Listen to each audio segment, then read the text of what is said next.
Jeeva today பார்வையாளர்களுக்கு வணக்கம். இன்றைய நேர்காணலில் தேசிய தௌஹீத் கூட்டமைப்பினுடைய ஒருங்கிணைப்பாளரும் நிறுவனரும் ஆகிய பிஜே அவர்களுடன் தான் இன்றைய நேர்காணல். இஸ்ரேல் அமெரிக்கா சேர்ந்து ஈரானை தாக்கிக்கிட்டு இருக்கு. அது குறித்து நம்ம தொடர்ச்சியாக பேசுகிறோம். ஈரான் இஸ்ரேல் போர் என்னென்ன நடந்துக்கிட்டு இருக்கு, என்னென்ன மாற்றங்கள் வருது. அவன் தீவை தாக்கிட்டேங்கிறான், அவன் ராட்சச பலூனை நிப்பாட்டி வச்சிருக்கேங்கிறான், அவன் இல்லை அவளிச்சு காமினியை கொண்டுட்டேங்கிறான், ஐயோ நெதன்யாகு இருக்காரான்னு பாரியான்னு கேட்குறாங்கிற அளவுக்கு அந்த ஒரு அரசியல், அந்த போர் குறித்த செய்திகள் நம்ம பேசிக்கிட்டு இருக்கோம். இன்னொரு புறம் வடகொரிய அதிபர் ஏவுகணை சோதனை செஞ்சு பார்த்துருக்காரு. இது தென்கொரியாவுக்கு ரொம்ப, ஏன்னா தென்கொரியா அமெரிக்காவுக்கு சார்பான நாடாக இருக்குது. இவங்க அணுசக்தி எந்த நாட்டிலையும் இருக்கக்கூடாதுன்னு அமெரிக்காவும் இஸ்ரேலும் எல்லாரையும் மிரட்டிக்கிட்டு வேவு பார்த்துக்கிட்டு கண்காணிச்சுக்கிட்டு போர் நடத்திக்கிட்டு இருக்கிறாங்க. இப்போ வடகொரியா இந்த நேரம் பார்த்து ஏவுகணை சோதனை நடத்தியிருக்கிறத எப்படி புரிந்து கொள்வது? அடுத்த போருக்கு இந்த உலகம் தயாராகுதா? வடகொரியா வெர்சஸ் அமெரிக்காங்கிற மாதிரி நடக்குமா, இல்லை அது வடகொரியா வெர்சஸ் தென்கொரியாங்கிற மாதிரி நடக்குமா? அது எப்படி போகும்? இது எப்படி புரிஞ்சுக்கிறது? அதாவது வடகொரியாவை பொறுத்த வரைக்கும் அவங்க நீண்ட காலத்துக்கு முன்னாடியே அணு ஆயுதத்தை உற்பத்தி பண்ணிட்டாங்க. பொதுவாக அமெரிக்கா அணு ஆயுதம் இல்லாத நாடுகள்கிட்ட தான் மோதுவான். அணு ஆயுதம் இருக்குன்னு கன்ஃபார்ம் ஆச்சுன்னா பேக் அடிச்சிருவான்.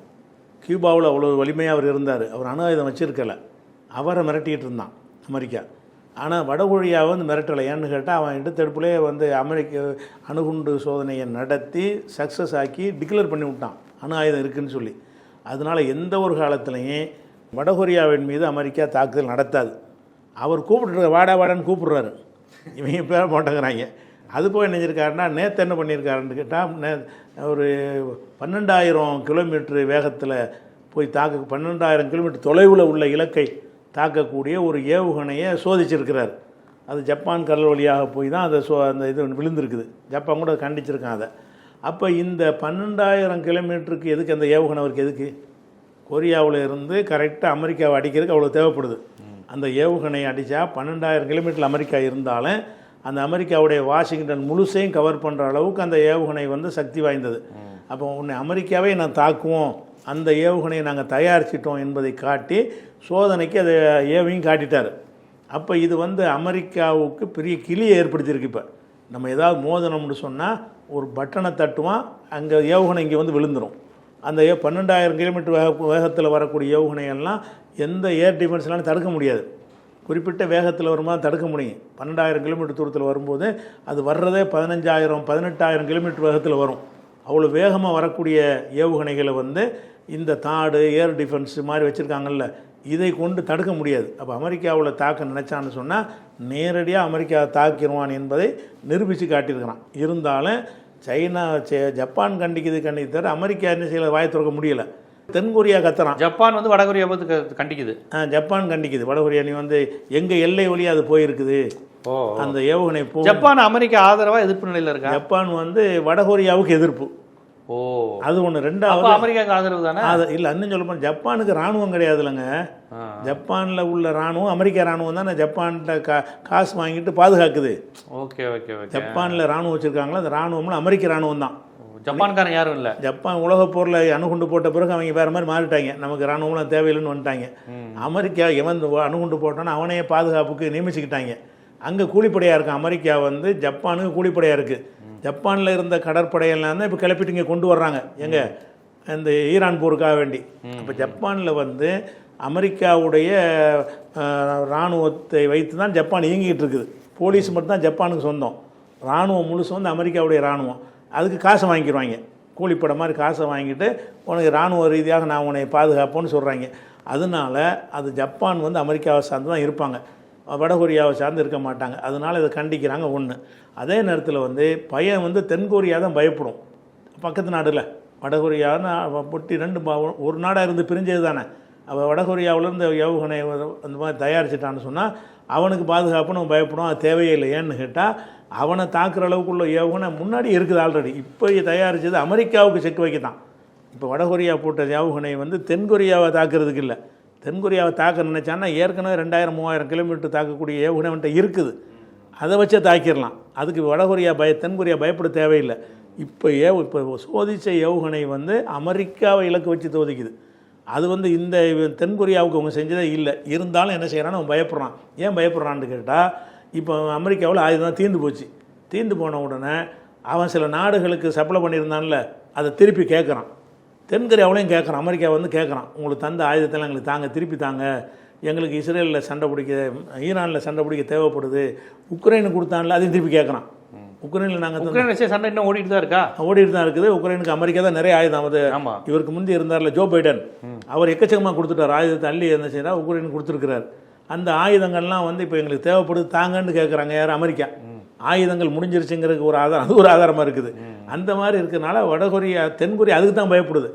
என்னடா எல்லா ஆயுதத்தையும் பிடிங்கிட்டு போயிட்டீங்கன்னா தாக்குனடா, எது தாக்குறது கூட ஒன்றும் இல்லை, எங்கள்கிட்ட கொடுத்ததெல்லாம் நீ வாங்கிட்டு போயிட்டேன்னு சொல்லி கேட்குறான். அந்த மாதிரி இருக்கே தவிர அமெரிக்கா ஒரு காலத்துலேயும் சீனாவோட மோத மாட்டான், ஃப்ரான்ஸோட மோத மாட்டான், பிரிட்டனோட மோத மாட்டான்.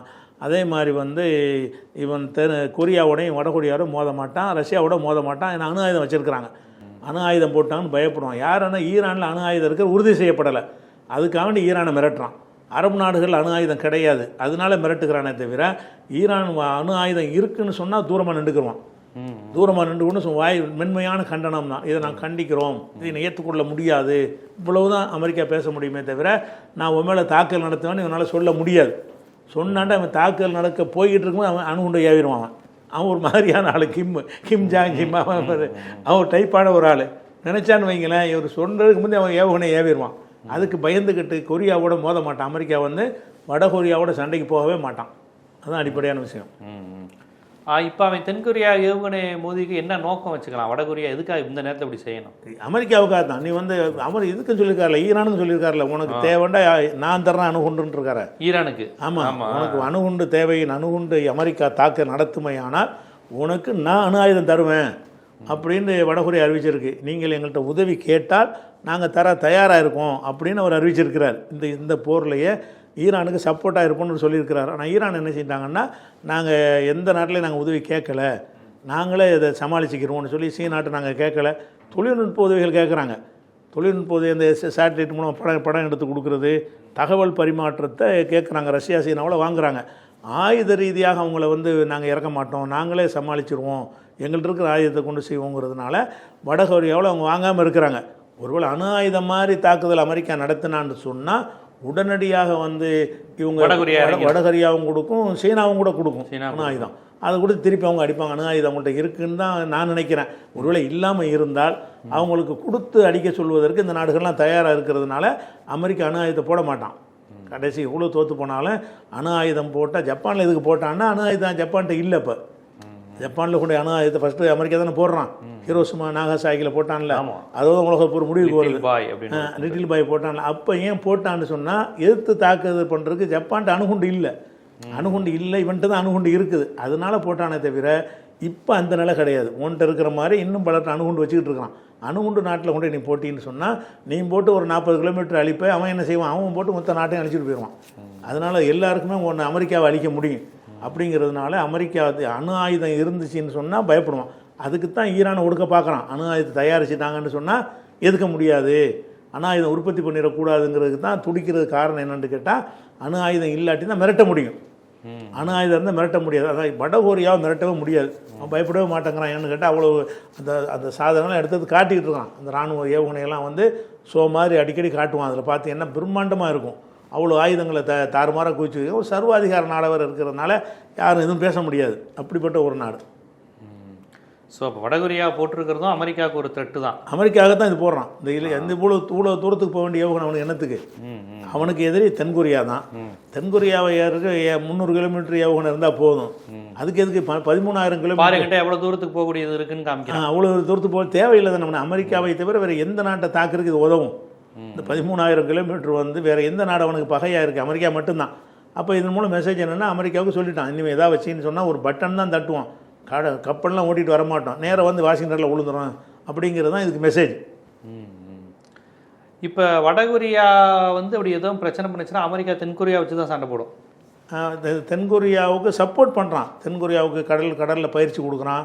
அவங்களுக்கு வீரர்களுக்கு ஆயுதங்களை கொடுக்குறான். அமெரிக்கா சொன்னால் கேட்கும் தென்கொரியா, அது கேட்கும். அவங்க சப்போர்ட்லாம் இருந்துகிட்டு இருக்கிறாங்க.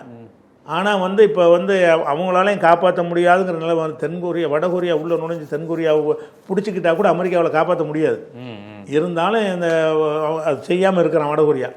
கொரியன் 2 பேரும் ஒரே ரேஸ் தானே? ஒரே இது. அவன் கம்யூனிஸ்ட் இது, இவங்க கம்யூனிஸ்ட் எதிர்ப்பான, அவ்வளோதான் விஷயம். ஆனால் ஒரே ரேஸ், 2 பேரும் ஒரே இனம், ஒரே இனம் தான், கொரிய இனம் தான் அவங்க. தென்கொரியா முழுக்க அமெரிக்கா சார்பாயிட்டாங்க. ஆமாம், அமெரிக்கா எது வலிமையான நாடா இருக்கு? தென்கொரியா. வடகொரியா தான். வடகொரியா தான். தென்கொரியா வலிமையாக இருக்கு. வடகொரியா வலிமையாக இருக்க போய் தான் அணு ஆயுதம் அவனுக்கு தயாரிக்க முடியும். தென்கொரியாட்ட ஒன்றும் கிடையாது. அவ்வளோ அமெரிக்காவோட பேக்ரவுண்ட்லாம் எல்லாமே அமெரிக்கா பேக்ரவுண்ட் உருவிட்டா தென்கொரியா ஒன்றுமே கிடையாது. அமெரிக்காவுடைய ஆதரவு எடுத்துக்கிட்டான்னு சொன்னால் அரை மணி நேரத்தில் தென்கொரியா வடகொரியா சேர்த்துருவான் தானே. அமெரிக்கா பலத்தெல்லாம் தென்கொரியா நிற்கிது. பார்ப்போம். உலக நாடுகள் எங்கும் போர், ஒருத்தருக்கு ஒருத்தர் யார் சலைச்சது, யார் பெரிய அண்ணன், யார் யாருடைய அரசை வைத்திருக்கிறாங்க, பேருக்கு ஒரு அரசு ஆனால் பின்னால் இயக்குவது அமெரிக்கா, இப்படி பல்வேறு விஷயங்கள். இதை எப்படி புரிஞ்சுக்கணும், எப்படி இதை சரியான முறையில் இன்டர்பிரேஷன் பண்ணி மக்களுக்கு புரிய வைக்கணுங்கிறத ரொம்ப விரிவாக இந்த கொரிய போரின் மூலமாகவும் மக்களுக்கு எடுத்து வச்சிங்க. மிக்க நன்றி.